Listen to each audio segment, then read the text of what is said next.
Thanks to the supporters at channel member Harold Rotmo. Well, here we go then, folks. We got that pesky old Champions League out of the way in the last episode deliberately. We want to focus on the league.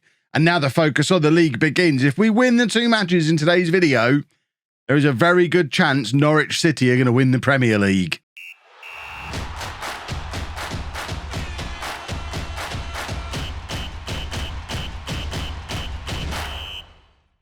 Hello and welcome to Club 4, part 32 of Non-League to Legend. I'm Kevin. Coming up on today's episode, we have Premier League games against title rivals Arsenal and Manchester City. Since you were last with me, we lost to West Ham in the Premier League, which wasn't ideal, but we are still top of the table, albeit with Arsenal and Chelsea both having games in hand on us and only being a point behind. It wasn't the perfect time to drop points, but I still stand by. If we beat Arsenal and Manchester City today, we're in with a very good chance. Obviously, Chelsea potentially can still be a problem. If we have a look at what the run is in for them, I know there's a lot of football still to be played. It's probably easier just to click on their upcoming fixtures. They have to play Arsenal and Man City in the final 2 games. It is very much all still to play for, but we must win these games. So this is the team we're putting out there for Arsenal away. It's Hoy and Hal in goal. A back 4 of Erin Ur, Kayosi's. I can't say those 2 back-to-back. They're too complicated to say back-to-back. Ur and Caesar. Mura, Fernandez, making up the final part of the back 4. Navarro at the base of the midfield. Zamorano and Janusek ahead of him. Schultz in behind. A returning Tammy Abraham and Pedro Luis. Tammy Abraham has been out injured for a little while. You can see he's missed the last 5 games. But is now back for the business end of the season, although not completely fully fit. But Tammy Abraham's Tammy Abraham. I think we certainly missed him in the Champions League games. It's one of the reasons why we maybe didn't do as well as we might have done. What a difference maker Tammy Abraham might have been. I remember there was that chance that fell to Gaza when he just stopped running. Tammy Abraham doesn't stop running. So fingers crossed we get Tammy Abraham excellence today. I'm sure he'd quite like to win the Premier League, and we've just given away a penalty. I mean, it's not the best start we could have had. 6 minutes in, the referee's got his finger in his ear. I'm pretty sure the penalty is coming. The penalty is coming, and now we need, for about the gazillionth time this season, Hoy and Hal heroics. That's what we're looking for here. If he can make the save from Odegaard, and he does. I mean, that's a very important moment right there. Could I love Hoy and Hal any more than I already do? Probably not. But every day he makes me love him a little bit more. What a save from the penalty. I mean, it wasn't a great penalty from Odegaard. Hoy and Hal didn't have to dive right into the corner. We are a mess defensively here at the moment. Navarro getting us into a little bit of trouble there, and I don't think it's actually his fault. I think between the 2 centre-backs behind him, they left him in a little bit of trouble. But this has been a chaotic start defensively from us, and luckily, Hoy and Hal is keeping us in the game at the moment, sat there on a 7.8. Cross comes in. Once again, it's Arsenal on the attack. This is not how today is supposed to go. Janusek winning the ball back, though, and now we've got a chance for a counter-attack. Janusek playing it forward to Schultz. Now Tammy Abraham, if he can dink it over the top to Pedro Luis, and he can. And it's Luis chasing, trying to get beyond the back 4. Cross comes in for Schultz, and he can't keep his header down. But that's what we need to be doing to Arsenal today. Quick counter-attacks. Get Pedro Luis in behind the defenders. He had to go a little bit wide that time, which took a lot of the sting out of it. But, Hoy and Hal there again with the save. It's just, I mean, I've talked before about getting a Norwich shirt with Abraham on the back. I might have to buy a Norwich goalkeeper's shirt. I've not owned a goalkeeper's shirt in about 30 years. But it might be time for me to buy a Norwich goalkeeper's shirt with Hoy and Hal 25 on the back, just to really confuse the people in the Norwich club shop, because he's becoming one of the all-time legends of the channel at this point. It is spectacular what that man does on a daily basis. We see it every episode. I'm raving about Hoy and Hal. Manchester City are 2-0 up against Southampton, so that puts them right back in the mix as well. Of course, we play them in the second half of the episode. I think we've got Fulham between the 2 matches. Chelsea are ahead in their game away against Burnley as well. So as it stands right now, Chelsea are at the top of the league. But remember, Chelsea still have to play Arsenal and Manchester City as well. So a draw here against Arsenal is not a disastrous result. Obviously, a win would be fantastic. But if it ends 0-0, oh my word, what is Navarro? I mean, Hoyenhal has just got Navarro out of jail there. It was absolute. He's had a very nervy game. But that second save from Hoyenhal there, my goodness me, what a man. It is nothing short of heroic, the performance he's putting in once again. Arsenal on the attack again. And, I mean, Navarro he's a problem today. We might have to... He's just nervy. Who have we got on the bench? We're very low on midfielders. I guess we could bring Griffin Diaz on and I think we're going to do that because Navarro's just worrying me. He's had several very iffy moments. So if we shuffle the midfield around into that kind of shape, get Zamorano playing a little bit deeper. And I mean, Diaz potentially gives us that tipple oomph from midfield as well that we don't really get from Janusek, who's more of a worker in there than a charging into the penalty area and grabbing a goal kind of guy that you get with Tipple. I don't know if Diaz will ever be that, but this is a big opportunity for him today. And Arsenal in again. And once again, I mean, Hoyenhal not making the save that time, but he made himself big. We give him all the credit for making himself big in that situation. Right. What have we got on the bench? Defenders tiring now. Tammy Abraham was never going to make it through an entire game, so we're going to bring on Casolari for him. And then I'm looking at the defence, and I want to get Noll on. I think Noll for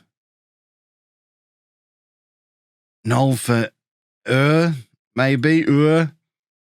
Mura can go out left back. Mura, by the way, I constantly defend him every time something happens because people didn't like him when he signed. He's played 2 games for Italy now. To be fair, so is Casolari. They've both been called up into the Italy squad for the most recent internationals and both played both matches. So they're both great. See, we've got Italian internationals who are, I mean, Casolari more than Mura, fringe players in our team. Mura's played as many games as anybody in our defence this season, really. We've just been able to rotate nicely amongst our defenders as per the original plan for the season. Mura plays it across to Schultz. Janusek playing it into Griffin Diaz. Oh, my word, that's exactly what we brought him on for. Did he manage to stay on side? That could be the making of Griffin Diaz if it stands. Oh, it's almost like I know what I'm doing sometimes. We brought him on for this exact run, the burst through from midfield, to get him behind, to be an extra attacking option running beyond the strikers, and he's only gone and done it. Griffin Diaz with one of the most important goals in the history of the football club. With 10 minutes to go, it's Arsenal 0, Norwich 1. We are back at the top of the Premier League. This pushes Arsenal not completely out of the title race because they've still got the game in hand, but it is a big blow to their title aspirations, and that is a huge result for us. I still stand by it. If we win both matches today, I think we win the Premier League. Now we just need to make sure we don't mess things up against Fulham so that we're in tippy-top form for the game against Manchester City. Oh, my word, we are making this hard for ourselves. We went behind early against Fulham, and we had 2 goals disallowed in the second half. This disallowed goal, it was one of the weirdest corner routines I've ever seen us attempt. It's certainly nothing that I've told us to do. We just kind of took it on ourselves to try a really weird corner routine that I thought, 85 minutes and it's still 1-1. I thought that was going to be one of the greatest moments in history, but no, it was disallowed for offside. But then we did get the 92nd minute winner from none other than Pedro Luis, and it was an absolute worldie. Look at the state of this goal. When the pressure is on, when we need a win to stay in the title race, Navarro's dropped deep, passes it forward to Ua, who just plays the ball over the top. You think Pedro Luis is going to run with the ball, but instead he just dinks it over the goalkeeper from outside of the area to make it 2-1. The confidence on that man to attempt something like that is ridiculous, and it keeps him in the race for top scorer in the Premier League as well. On the topic of that, lots of people saying, oh, Kev, you missed out by not buying Tamang. Well, loads of us told you to buy Tamang. Yeah, it would have been nice, but I mean, at what point did we have £96 million to spend on a striker? Because when he was banging in the goals for Watford, they were the kind of prices that we were looking at for him. Chelsea got him for £96 million. It was never an option for us to buy him. 36 million for Pedro Luis, much more sensible. But that leads us into the title race hots up. This is the league table, 2 points behind Chelsea, who did win their game in hand. But as you can see on here, Chelsea have a very difficult run, including the most difficult last couple of games against Arsenal and Manchester City. If we can get past Manchester City in this next game, our final 4 games, Everton, Watford, Southampton, Leicester, are all winnable. They're all teams in the bottom half of the table. Manchester City obviously have to get past us and then face Chelsea on the last day. Arsenal still have a game in hand, but have to play Chelsea second to last, and then it's the North London derby away on the final day of the season. Liverpool do have a relatively easy run-in, just the 4 games left for Liverpool: Palace, Brentford, Burnley, Bournemouth. But they're 10 points behind Chelsea, and I just don't think it matters. And West Ham also only have 4 games left, but within those 4 games, they've got to play Chelsea and Manchester United. So West Ham even further behind and are properly out of it. I think realistically, it's, I guess Arsenal would consider themselves still in it. And with them having a game in hand over City, maybe they are. We've just got to beat Manchester City. Let's go and beat Manchester City. Here we go then, folks. The big game against Manchester City. I think this is the exact same 11 that played in the game against Arsenal. Janusek coming back in. He was rested for the game against Fulham. Tipple is 3 days away from being back in full training. So we're actually going to get Tipple back for the run-in, which is huge because he's obviously such an important player for us and gives us that extra option in central midfield. But let's just win. Let's just win. Like I said at the start, like I've said throughout, I am convinced if we come in with 2 victories in this episode, we're going to win the Premier League. We obviously have the capacity to mess it up from there. We nearly did against Fulham, and we did against, was it Bournemouth that we lost to, that we talked about at the start of the episode? It might have been West Ham, actually. We lost to somebody. I forget who we lost to.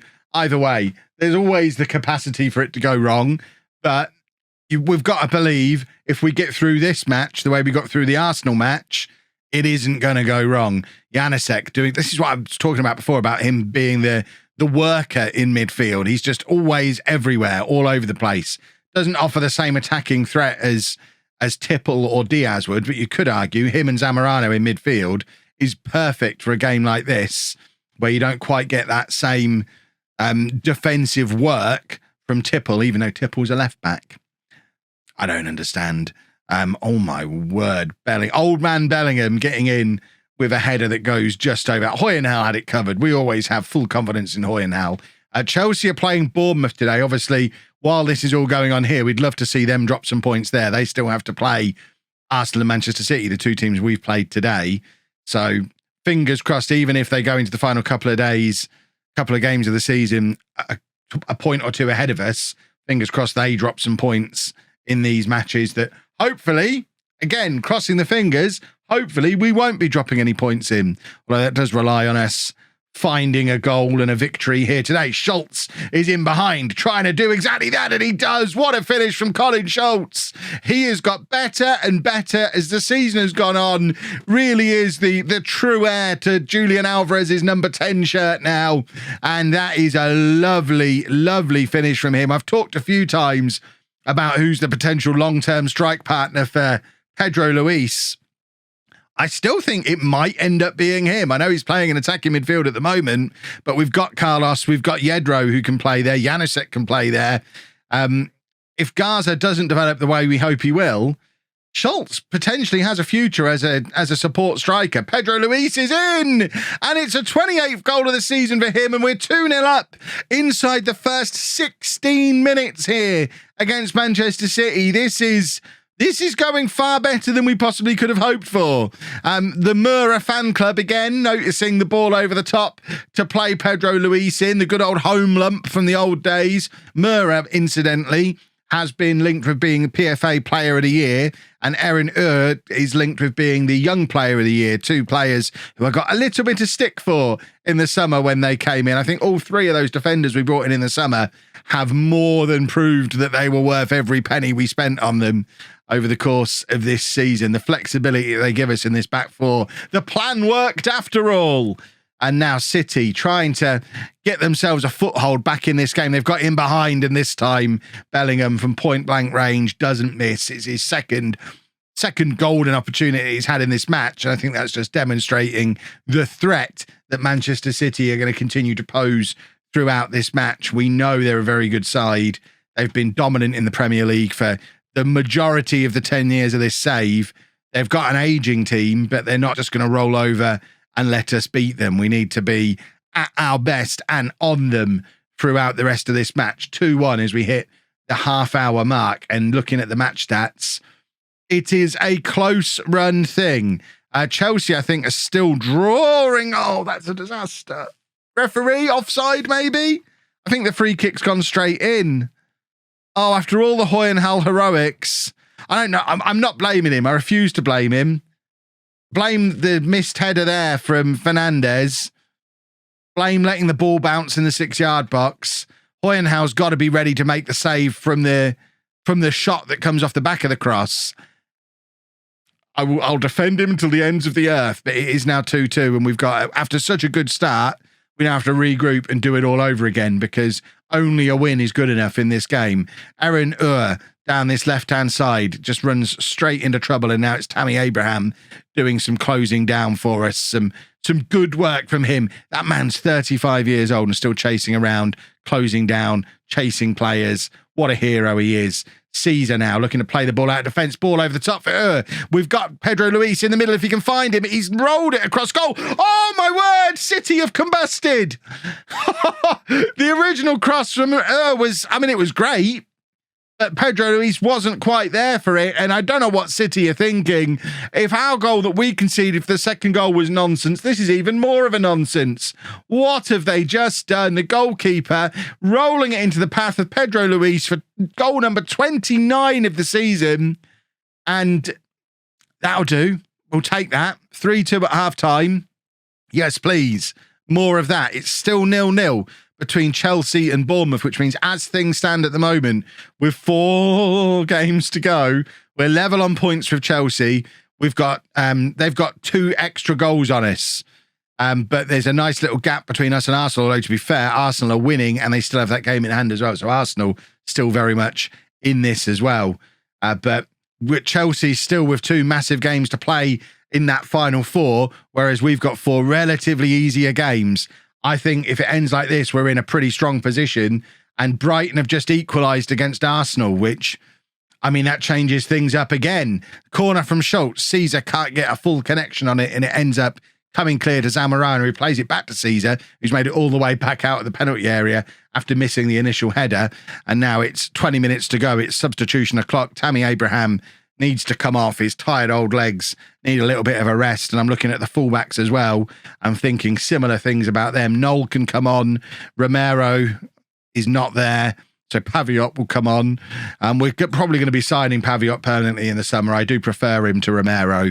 At the moment, he is a year older, though, but I'd like to have them both there as right-back options. I think we can get Paviot for 20 million on the optional future fee that we've got with him. Not bad for a panic signing. He's been a really useful player for us this year, and they've just given us the ball again. Janusek bursting clear. I mean, I think he's had the shot there. We probably should be sliding it into the path of Pedro Luis. Hopefully, we don't live to regret that one. Navarro playing it forward to Schultz, and now it's with Pedro Luis again, who plays it out to Paviot on this right-hand side, who needs to now justify the kind words I just said about him. Cross, looking for where Tammy Abraham would be if he was still on the pitch, but of course it's Casolare now. And now Navarro to Zamorano and Janusek, and it's back out to Paviot again as we look for another cross. He cuts it back to Zamorano, or aims to, but Phil Foden's there to intercept, and Zamorano is having none of it. The former Manchester City man, all over Foden there. Now there's the cross to the far post where Casolare is there for the header, but unfortunately can't keep it down below the crossbar. It's still 0-0 between Chelsea and Bournemouth, which is huge for us. We'd love a Bournemouth goal around about now, but I mean, 0-0, that works for us if we can hold on here. We've got 36 seconds left in this match, and Manchester City have the ball, but they've given it to Noel, who plays it forward to Zamorano, Navarro, back to Noel again. Just keep the ball now, lads. Caesar, ball over the top, or attempt of a ball over the top. It's intercepted, and now City have the ball back in. But lovely work from Casolare. The whole team is so good at this pressing and this closing down. Now Pedro Luis is in behind again, and he's tried to do the exact same goal he did against Fulham. This time he can't keep it under the crossbar, but luckily this time there wasn't quite so much pressure on it working out either. And we have won the match. Norwich 3, Manchester City 2. We need to check in on the final score in the Chelsea-Bournemouth game, and that ended 0-0. So we go into the final 4 games of the season, level on points at the top of the league, 2 goals behind on goal difference, knowing that Chelsea play the other 2 teams in the top 4 before the end of the season. We have got to believe that from this point on, this is ours to lose. We might be winning the Premier League tomorrow, boys and girls. I'm going to play Everton and Watford off camera. We'll be back tomorrow for Southampton and Leicester, and hopefully a party. We all love a good party. If you've enjoyed that, please make sure you leave a nice big thumbs up on there for me. Subscribe to the channel for daily Football Manager videos, and thank you very much for watching.